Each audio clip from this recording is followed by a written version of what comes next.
दोस्तों, पेश है परिवार नियोजन अभियान की पहली कड़ी।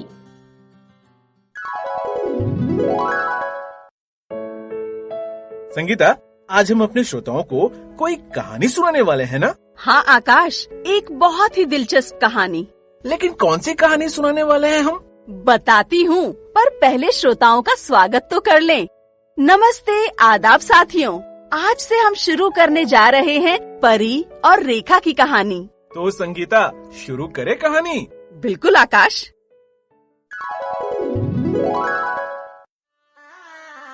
ये शहनाई की आवाज सुन रहे हैं आप? ये सिन्हा जी के घर से आ रही है। आज उनके सबसे छोटे बेटे अमन की शादी है और जिससे शादी हो रही है उस लड़की का नाम है परी। तो आइए पहले जल्दी से सिन्हा जी के परिवार के बारे में जान लें। सिन्हा जी के 2 बेटे हैं।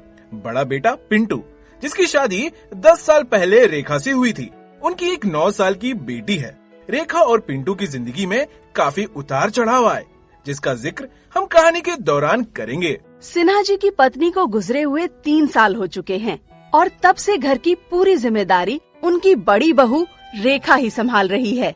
और अब घर में अमन की पत्नी परी के आने के बाद मानो रेखा को देवरानी के रूप में एक छोटी बहन मिल गई है। इस कहानी की नई नवीली दुल्हन परी, क्यों ना थोड़ा सा इनके बारे में भी जान लें? बिल्कुल।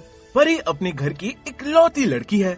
पिता के गुजर जाने के बाद 18 साल की उम्र में ही परी की शादी उसकी माँ ने करा दी, जिसके कारण परी की कॉलेज की पढ़ाई शुरू होते ही रुक गई। एक नया घर, नया माहौल, परी के लिए ये एक नई जिंदगी जीने जैसा था और इसके कारण होने वाली घबराहट और सहमे हुए अंदाज के साथ वो अपनी गर्भवती भाभी रेखा के लिए दूध लेकर जाती है।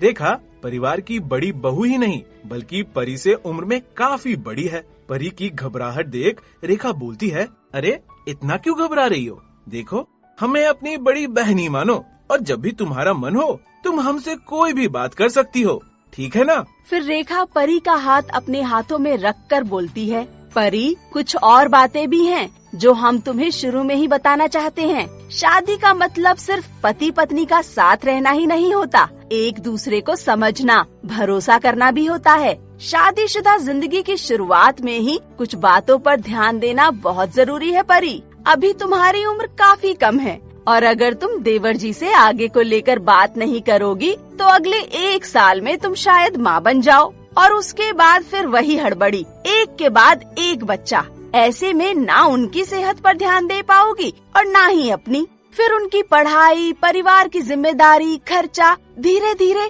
सब बिगड़ता ही जाएगा।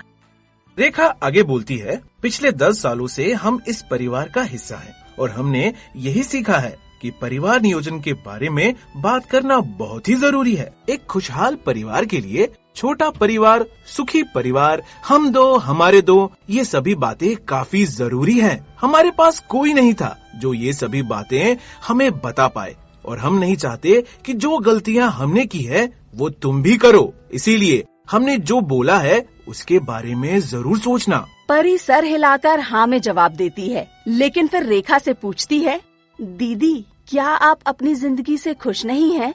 इस पर रेखा बोलती है, इसके बारे में फिर कभी बताएंगे, आज देर हो गई है, अभी तुम जाओ, देवर जी इंतजार कर रहे होंगे।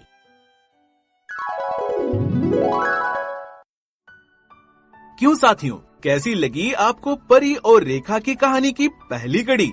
जो बातें रेखा ने परी को कही, क्या आप भी वैसे ही सोचते हैं? क्या आपने अपने पति के साथ परिवार नियोजन पर कभी चर्चा की है? क्या आपने अपने दोस्त, पड़ोसी, रिश्तेदार को कभी ऐसी सलाह दी है? हमारे साथ अपने अनुभव जरूर बांटें। अपनी बात रिकॉर्ड करने के लिए अभी दबाएं नंबर 3। हम आपसे फिर मिलते हैं अगली कड़ी में। तब तक के लिए धन्यवाद।